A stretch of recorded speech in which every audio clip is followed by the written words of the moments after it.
motivation was always India ka Lockheed Martin banana hai. Both of us had applied for an internship back in college. Nobody, they even given us a call. It's not the investor or the dollars that define whether you can make a great company. What matters is whether you are passionate enough to last long enough to get to that final solution. If you pick a great founder and a bad market, the market is going to win, and if you pick a great market and a bad founder, the market is still going to win. We wanted to build something in hardware. At that point, we didn't have the network or the net worth or the skills needed to really build a business, because hardware is hard. Like, there's a reason why it's called hardware.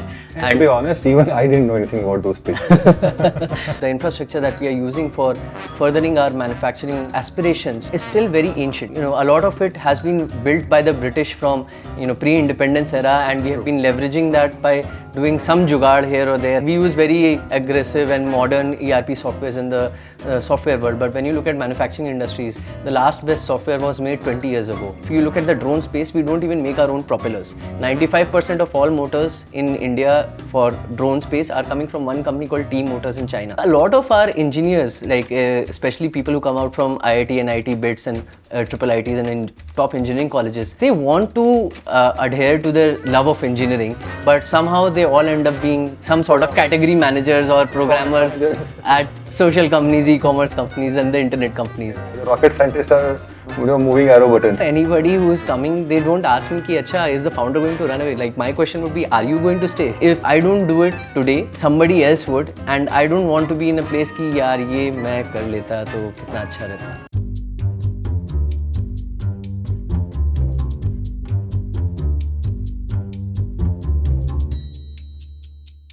Welcome, Farid. Good to see you in the dress code. Thank you, sir. We both need to print t-shirts. Yeah. Respective brand names. So, I think we've done a podcast on Zoom earlier. Yes, we have. Awesome. So, Farid, people know Farid from ShareChat.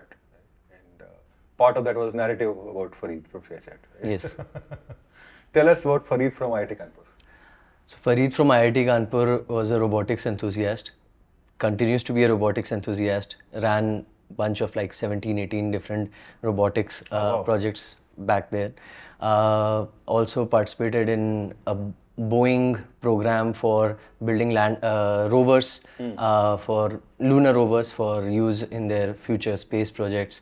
And that's where I actually started tinkering with robotics and embedded and programming in general, eventually leading to the hackathon where I met Bhanu and Ankush, my co-founders at ShareChat. So it's been a very essential part of my journey, robotics and embedded. And as a kid, I was always interested in building things.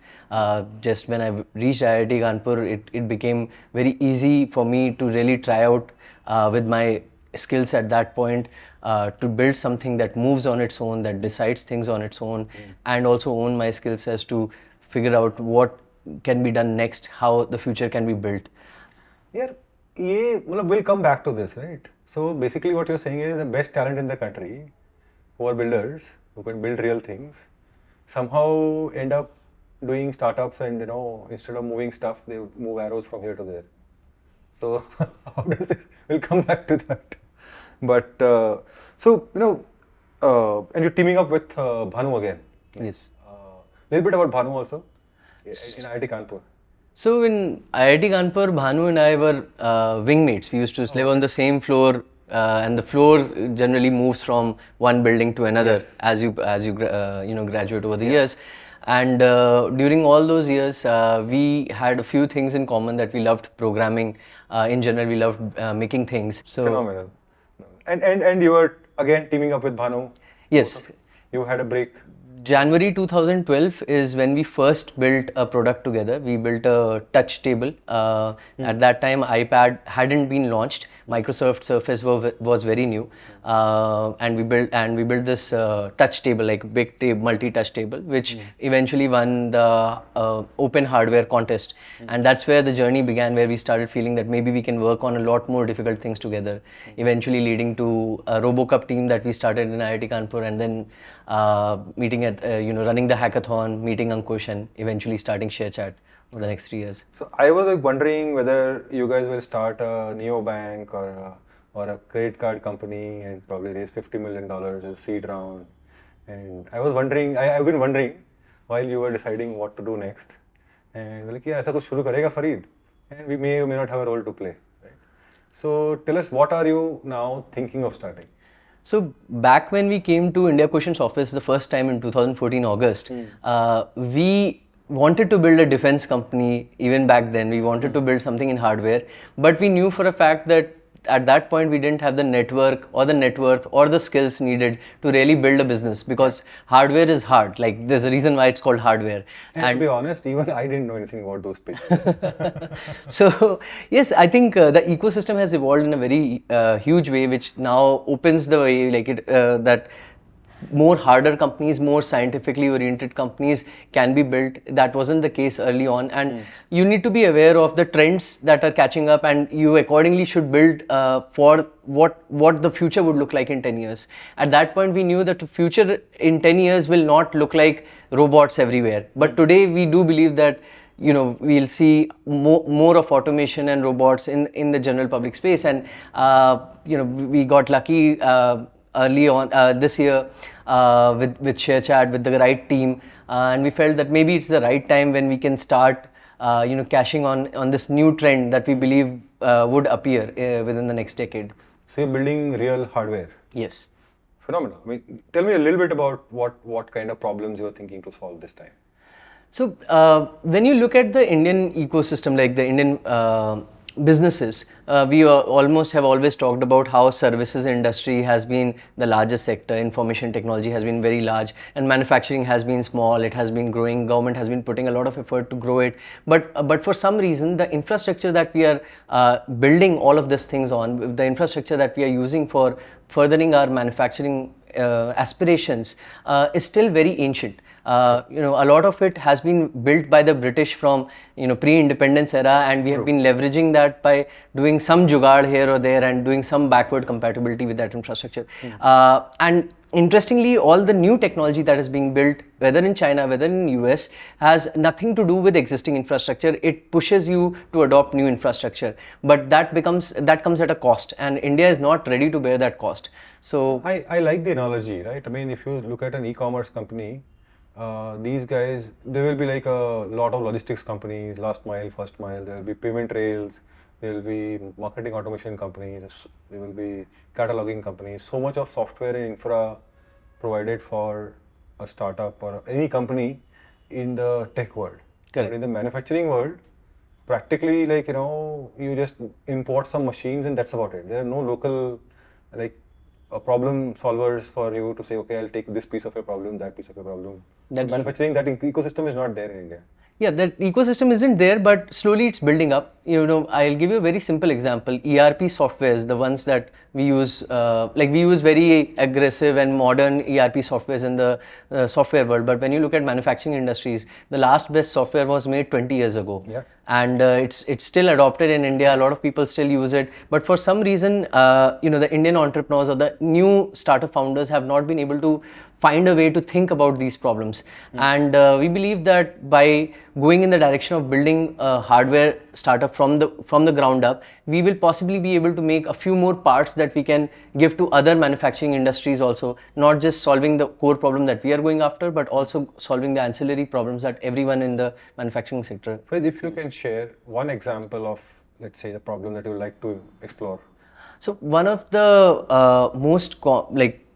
one thing that we really feel strongly about is how loading and unloading of freight and cargo happens in the logistics world, in trucks and in trains. Right now, to unload a cargo train generally has 48 rake bogies, and एक bogie में to take out all the cargo, it will take about 4 to 5 people. So to unload a train, you need concurrent existence of 200 to 250 laborers. And if the train gets in a limited amount of time, because the next train has to come in, and again that loading unloading process has to take place. So a platform essentially needs at least 2 to 3 shifts of such laborers. That means an availability of 500 to 750 laborers. Now these laborers are continuously reducing in number. People don't want to become daily wage laborers. Further, it's not enjoyable also. It's not enjoyable. It's a tough world. It's a very tough condition. It's sort of inhumane. While we have employee protection practices in various states, states, at the hinterland level, at the ground level, when these 8,000... There will be exploitation. There is a lot of exploitation, and at the end of it, the laborer is not really, they're just winning the bread somehow. They are not really, building a career or building a life out there. And a lot of these laborers are also seasonal. That they have agricultural lands back home, and when there's an off season, they all migrate to cities or platforms, and they just do this day laborer work, which is essentially bad for both the laborer and the people involved in the supply chain, because nobody is getting any efficiency out of it. Nobody is making money out of it.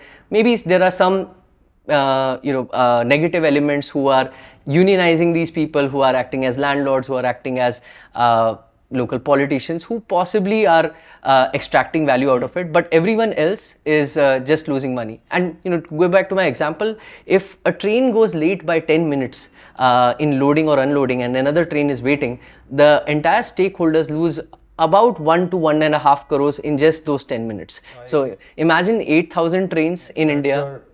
Silkboard traffic jam. Exactly, right? Imagine 8,000 trains in India, 10% of them getting late, which is a very conservative estimate. 800 of those trains getting late by 10 minutes. That's 800 crore rupees of loss of efficiency every day. But all of this loss is very notional. People do not calculate it. It's already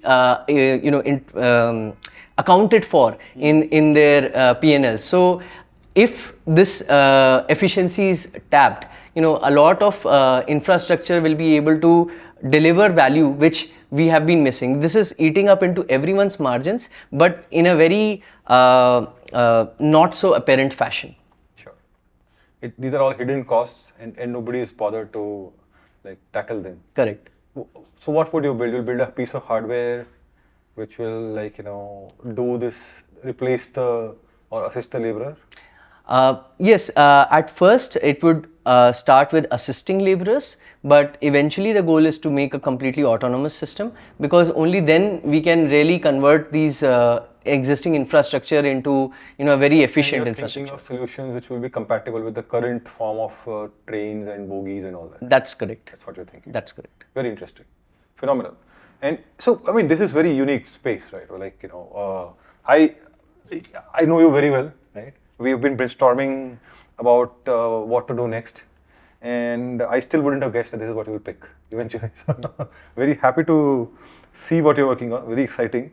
But why choose hardware? Because you spent last 10 years building a great company in the software space, very hot space in India. Still a lot of problems to solve there also. Why pick hardware? So a couple of things. First is, it is my inherent interest. It is something Bhanu and I used to whack our brains around almost always till the point we got to ShareChat. Yeah. Secondly, the parallels between an AI-driven hardware startup and a B2C AI-driven startup or a B2B AI-driven startup have become very, very close. It's almost the same space, because in a B2B software startup, you have to have a design partner with whom you build a solution customized to their needs. In a B2C consumer space startup, you try to imagine the consumer, you meet a lot of consumers, try to figure out general pain points and then solve a solution. And the hardware is quite similar to that. Of course, there are supply chain challenges which are not there in software. Which are not there. Yeah, which are only there in hardware. But I think to some extent, we are at that position in India where those problems have been overcome. In parts, a lot of things are still to be made. Like for instance, if you look at the drone space, we don't even make our own propellers. 95% of all motors in India for drone space are coming from one company called Team Motors in China, right? So there's a lot of space that we can enter as an ecosystem, but it is just a matter of time. So you're saying that because of AI, machine vision, etc., yes, the fields are merging. Yes. And of course, you have to solve for supply chain separately for components and parts. But otherwise, building a B2B hardware startup would be similar to going and partnering with a few people, design partners, understanding the problem, yes, and going after it. Yes, I actually during this journey of discovering the problem statement, I talked to a lot of startups, founders who are in the drone space, who are in the robotics space, and and also in the B2B space. And I could see a parallel that the B2B space guy was probably taking 15 months to deliver their first prototype. The drone founder was taking 24 months, and the hardware person was taking 30 months. Now, when I have the liberty of time available, I can take this 30-month period and probably use some of my AI chops to reduce it to something like 24 months, which is then very much comparable to the B2B space. Sorry, this choice of spending 30 months or 24 months for the prototype is a tough choice because there are a lot of other pressures. I can see you're passionate, but there are other pressures you will have, both of you will have, like a unicorn founders, storied founders, and many of your peers have like come back with a splash, right, a big bang. And what you're saying is you just want to buy 30 months to launch your first prototype. So wasn't it a tough decision? How did you go about thinking about that? I think while the peers are doing well for themselves and they have been able to leverage the ecosystem better, the greatest companies do not require as much capital. If you look at the companies, the software companies that have had more than $1 billion in revenue, 30 to 38% of them raised less than $25 million in their entirety of life, right? So it's not the investor or the dollars that define whether you can make a great company. What matters is whether you are passionate enough to last long enough to get to that final solution. And I feel that if I don't do it today, somebody else would, and I don't want to be in a place कि यार ये मैं कर लेता तो कितना अच्छा रहता. And so when I was a younger VC, you were a younger founder, early days, 2014, 15 era. There was a race to becoming the fastest unicorn. You're not thinking in those terms at all. You're like, okay, I'll take more time than the fastest unicorn to actually just simply launch. Well, honestly, people forget, but there was a company called Jet.com which had a $1 billion seed round, right? So it was born as a unicorn, and you can take OpenAI as another example, and you can't really compete with those things. And at the end of the day, Jet.com died while OpenAI continues to thrive. And so it was not about who got there first; it was all about who can execute better. So I think. The privilege of being a second-time founder is that you understand that these notions are just good for PR, but they don't really add value. So you are now thinking of, because what you're thinking of building will probably be a much longer journey than building ShareChat, right? Yes. And you both of you are excited, like next 15, 20 years. Oh yeah, I want to do a vesting period of 15 years, wow. So that anybody who is coming, they don't ask me ki acha, is the founder going to run away? Like my question would be, are you going to stay?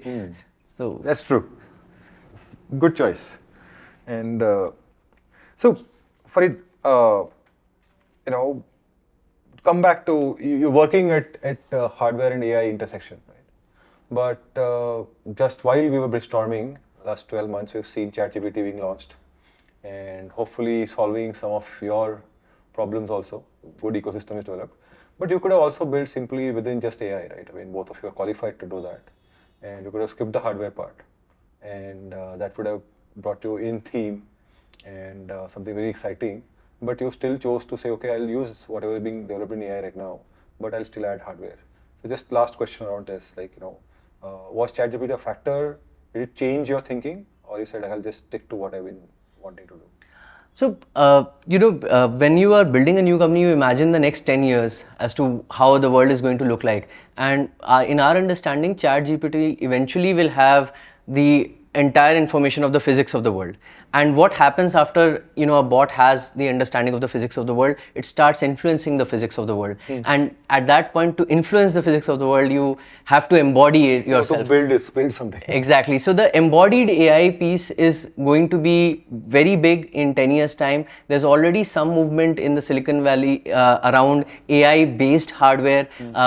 OpenAI is also tied up with Johnny Ive to start building an AI-based phone and things like that. So it's a new trend.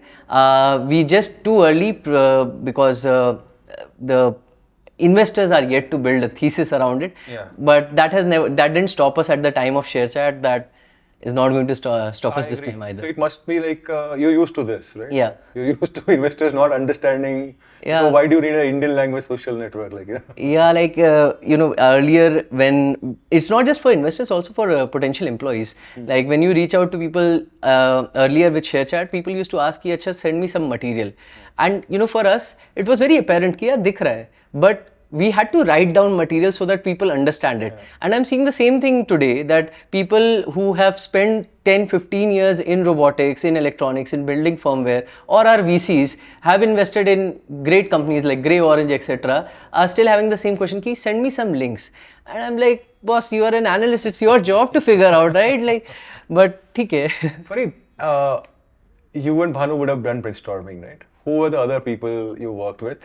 And tell us a little bit about, what kind of inputs you sought, what kind of inputs were interesting inputs, and how did you manage all of this? And finally, a little bit about your decision making between you and Bhanu.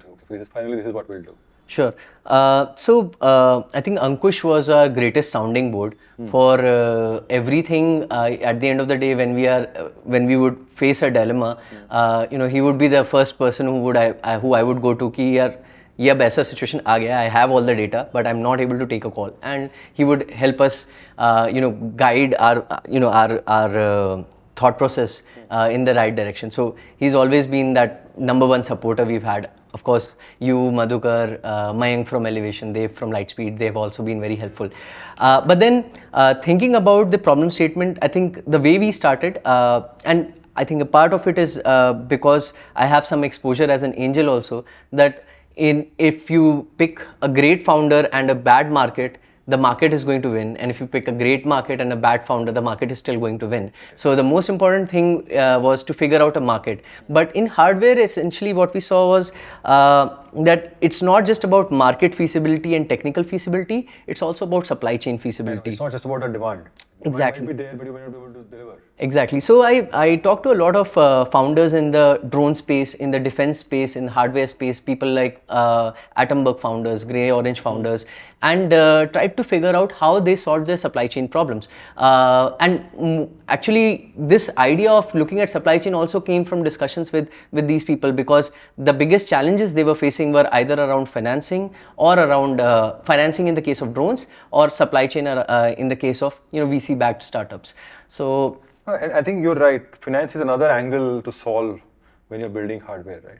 Yeah. Because then the costs go high, and most manufacturing companies are not really mentally wired to make capital investments, right? So, that's correct. So if any intervention in finance, hardware has to accompany financing solutions also. That's correct. So when you look at the drone space, like I looked at it very closely, I talked to almost the top 10 drone companies in India. All of them were, they had two problems. First being, if you get a tender this year, there's no guarantee you'll get it next year. It's sort of become a commodity, anyone can build it now. And the second is that even once you get a tender, only 25% of it opens up upfront, but you still need to do some expenditure to build the infrastructure, and for that you need loans, because VCs don't put money on tenders, and loans are given against collateral. Like you can get a smaller loan, 1 crore, 2 crore, but you need a 25 crore loan. And then it becomes a big boys game. Exactly. People who have money only can play this. Yes. So, or you have to be ready to spend a decade. Like the Idea Forge founders, they have fantastic founders who spent a decade to build the requisite infrastructure to literally shape the way the Indian drone regulations have come out. So for these sectors to really take off, financing has to evolve itself. Phenomenal. In fact, financing before you deliver, financing for the buyers also. I think if you see the analogy in the EV infrastructure, the science plays a big role, the products play a big role, but without financing, nothing will move. I mean, that full layer of finance vertical is being built across industries just to support shifting from petrol to electricity.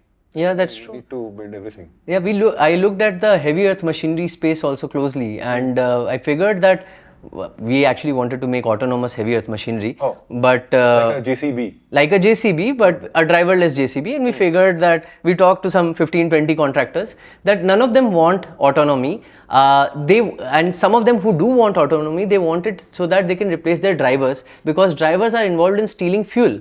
And the biggest cost is not autonomy or inefficiency, the biggest cost is fuel. So all of them want to move towards EV. But the thing with electric heavy earth machinery right now is all of them come as completely built units from Germany, from Japan. Very expensive. And very expensive. So even though you are spending, let's say, a 75 lakh rupee JCB, 1.5 crore you'd be spending on diesel in a year, you will break even in about 6 years. With an EV on the same system, you will break even in 8 years. So there is very little incentive to do that. And financing solutions have to become very different from the existing solutions to make this happen. I think you are throwing in a lot of exotic concepts there. But some of these, when we were building ShareChat in our office, we probably built 3 iterations in 3 months or 2 months, right? And it was fast to iterate. How do you iterate in hardware? Because you have a broad thesis, okay, this is the market, but you need iteration here also.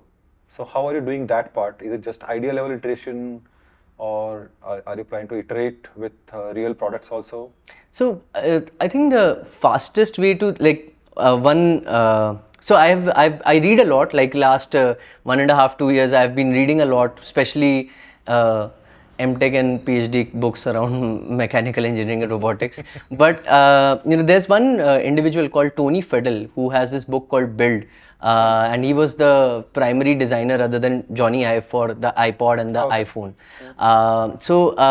He had a very interesting concept that hardware should always be built in the simplest possible way.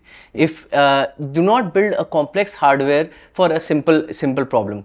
And when you start thinking of building something in a very simple fashion, you would start looking at what is available in the supply chain right now. Why not use existing chassis?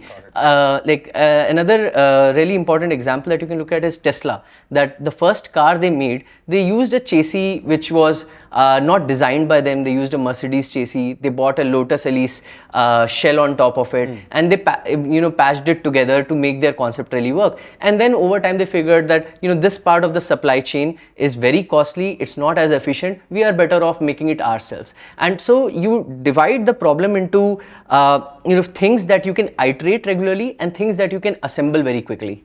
And that is how you can actually have a product ready for market early on, but also keep improve the efficiency over time. Very interesting concept. I think this is something that we call vertical integration in MBA classes. Yeah.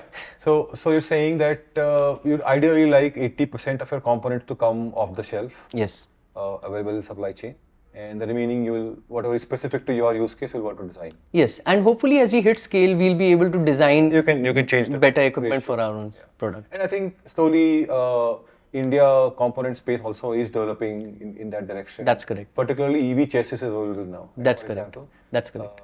You think Indian EV chassis will be enough now to build construction hardware or loading and unloading hardware now? No, I doubt that. We are still very far from that place, because even at a global level, that is something which only a couple of companies, Lebher and Volvo, have been able to pull off. Right. And even they are also not shipping it right now. So still far from that. Biggest challenge in EV space is fuel cells. The fuel cells are still coming from one source globally. There are innovations around solid cell fuels and others, but they are yet to come from the lab to the industry. So possibly in 5 years. Good. You have a lot of time. So tell us, are the motivations for you and Bhanu different this time? First time it was about proving yourself. About doing something from India. What would be the motivation this time? Of course, money and fame you already got. So what's the motivation this time? No, motivation was always India ka Lockheed Martin banana hai. Both of us had applied for an internship back in college. Nobody, they even give us a call, and Didn't come back. they didn't even come back to us. So, and I think a lot of our engineers, like especially people who come out from IIT and IT BITS and triple ITs and in top engineering colleges, they want to adhere to their love of engineering, but somehow they all end up being some sort of category managers or programmers managers. at social companies, e-commerce companies, and the internet companies. The rocket scientists are moving arrow buttons. Exactly. So, providing that space to all of this Indian talent can really, help us grow the ecosystem in a very different way, which is very much needed. That happened in the US already because pre-internet there was already a Silicon Valley. There was a Silicon, microprocessors boom where all the electronics engineers, computer science engineers had already aggregated. So the brain drain is, that we talk about has not been something which has come from just the internet era. It's been happening even before that. Yes. So we can't do. I think I'm not a big fan of this reverse brain drain idea. कोई आदमी ने अपनी जिंदगी बना ली है US में, उसको क्यों वापस बुला रहे हो? We can only slow down the drain. We can slow down the drain or start becoming a brain sink ourselves. That people would be should be more interested in staying in India and building out these great companies. So Farid, what can be done? I mean, I like this analogy of brain drain, where the best brains who are builders are being drained away by the internet economy, the VC funding boom, right? So that's attracting away, and people are launching one DTC brand and one neo bank after the other, right? Yeah. What can be done? I think this probably will be the second, third year when people say, okay, while I enjoy building robots, while I would like to build a Lockheed Martin, but I think I'm better off as a career in a startup as a product manager or a programmer, right? So how do you, and the problem is the supporting ecosystem is not mainstream. I mean, while it's much better today than 10 years ago, it's still not mainstream, right? Startups are tougher to fund. You know that a little bit right now about how some people would have sort of said, "Kya bana rahe ho? Why don't you build a new bank again and back you?" So how do you see this dilemma of bringing this hardware space into the mainstream? I think it's very reminiscent of 2013, 2014. Till housing.com happened, Indian ecosystem had not boomed in a way. Like people were not, it was starting. There was some motion, which is already the case with hardware also in India. There is some motion, but there was not a new kid on the block who would just who was promising massive growth and a massive opportunity. And as once housing.com happened, everyone else followed suit. Ola took off, Big Basket took off, Common Floor took off, Taxi for sure happened. You're right, that was a big inspiration for entrepreneurs. Yes, we were in college and we started believing that, yeah, why not? We'll be able to get funded. I remember I was in my final year and Tarun Davda was not a partner back then at Matrix. He was early in his journey. He reached out to me on LinkedIn and I still remember that was the first chat that we had. Rockstar. Yeah,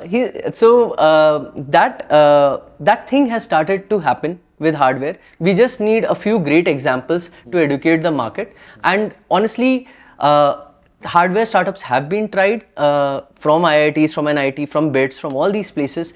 But for some reason, there is a lot of traditional financing that was very, if I can say, vulture-like in nature. Because I know of a few companies who are doing very well, but they lost 45% of their company in their first seed round, which was only angels. Mia Kalpa here. I used to take 33% of the company in the seed round in 2010. And that company, while it was doing well, it was not able to raise capital at the peak of the funding boom recently because its capital, its cap table was very bad. The capital structure was very bad. Yeah, let's take the example of Idea Force, right? We all used to sit in Powai. Gagan knows the founder from IIT Bombay, right? But there is no single mainstream VC on that cap table. The company has gone to IPO. That's true. Everybody missed. Like it's not just we missed. Yes. Everybody missed, right? Yes. I think it's a blind spot. Yes. And you want to be that catalyst for the hardware space. I hope that we can be one of them. Phenomenal. It's good. I believe there are already a few. Like if you look at Atomberg, it's a great story of a hardware startup building a great business in India, meant for India. Farid, what can investors, like us, to be honest, we've tried backing some hardware companies. We've been slow because our past experiments haven't really paid off. In this case, we're comfortable backing you and your vision. Although if you ask me to read the same books that you are reading, I'll sort of, give it a miss. But what can VCs do? How do we build up our understanding, confidence, and how can VCs support this space?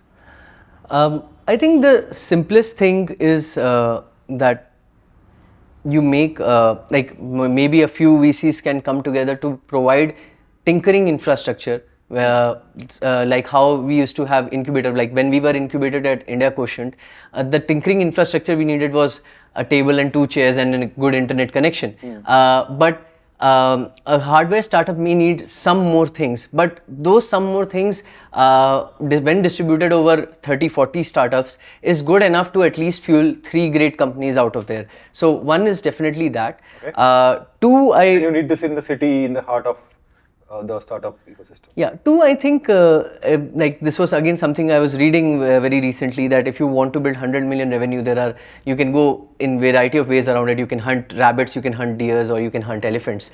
And in the consumer economy, in the internet economy, we have been habitual of hunting rabbits. In B2B, we are hunting deers, but in hardware, sometimes we may have to hunt elephants. So the VCs have to become more I would say acceptable to the idea of people hunting elephants, eventually reducing the cost of the elephants so that they can, you can hunt deers. And elephants, and even in enterprise software, the results are seen only after 3-4 years, right? So you need to be patient first of all.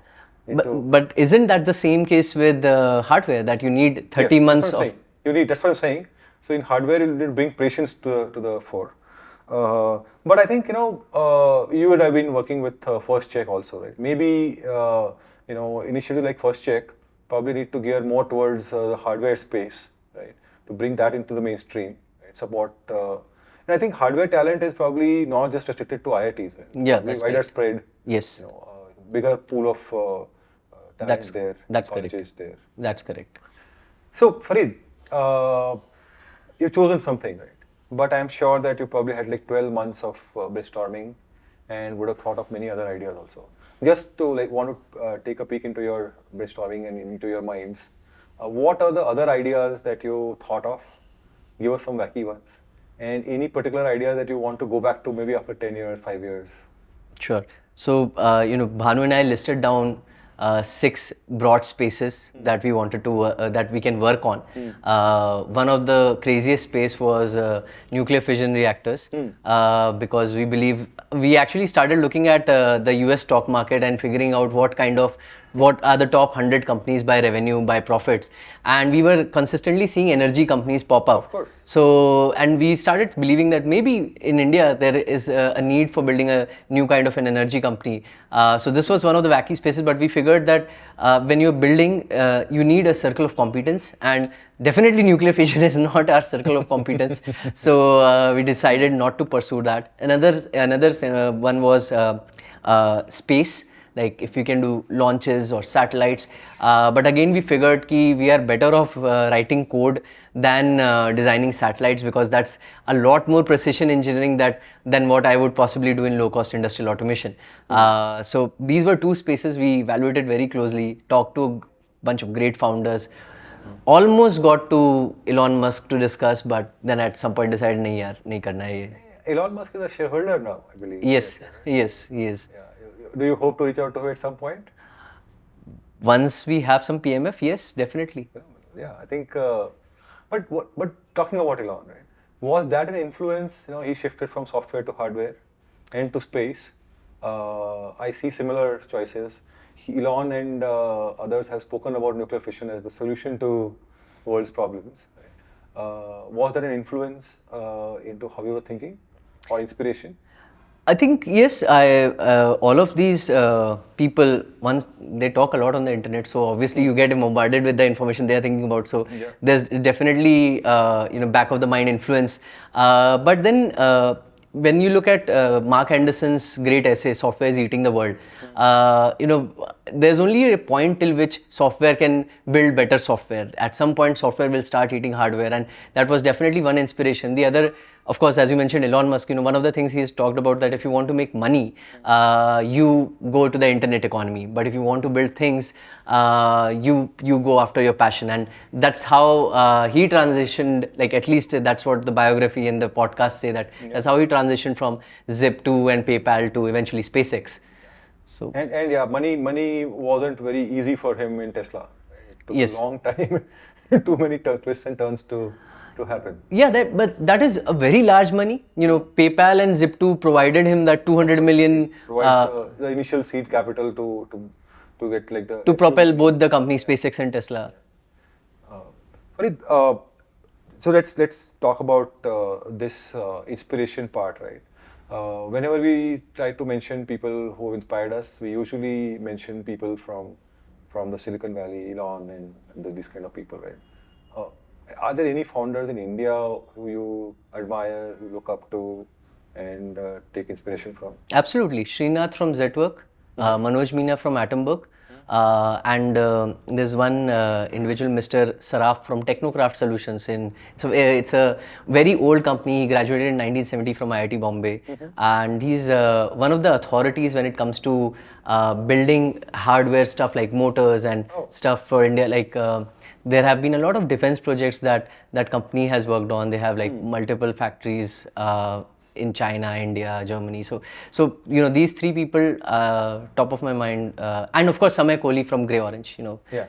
We've been following Samay's journey right from our first college days, because at that time, I believe when they were in BITS, they built the first humanoid robot of India called Achyut, and that was a big inspiration for us to also start thinking about robotics. Back in 2010 and 11. So I'm glad we mentioned we've spoken about these four gentlemen earlier also. Yes. In our brainstormings, and I'm hoping they'll get a lot of spam coming their way. They need to be more accessible to younger founders. Right now. Yes. And it'll be good to probably at some point we should bring all four of them on a pod and discuss how to bring hardware startups into the mainstream of the whole ecosystem. Definitely, yeah. And if hopefully I become good enough, make me also part of that No, podcast. of course, we'll get you to moderate. I don't want to be there. I don't need to be there. Okay. So no, it'll be Farid. Finally, like, do you plan as you start now? You're incorporated and funded and all of that. Do you have like a quarterly plan, annual plan, or are you saying okay, just go with the flow? How are you doing a structured way of doing things, or you are just saying okay, let me just solve the problem first and then we'll put the structure? There is a structure. There is a broad structure. There are broad timelines, but though a lot of those milestones are about refining the structure as well. And essentially, I'm going on a blitz right now.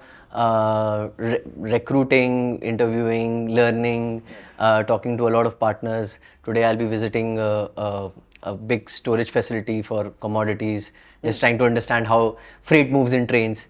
So yeah, just doing a very blitz approach to gather as much information as possible, because information is key in making decisions. You can make a hardware, just putting in 5 good engineers together, giving them 50 lakh rupees, you can make good hardware. But it has to really solve the need, and it has to be a really simple solution. So to do that, you need a lot of information, and right now that information arbitrage can make or break this company. Right. Farid, any tips for first time founders? Some things that you thought you did better this time compared to ShareChat? Dilute less, raise less. If you're doing well, you won't die.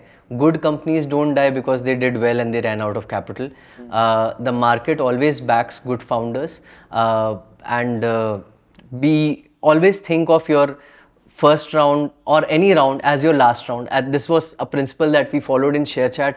though the story doesn't feel like that because we've raised Series H and I and everything.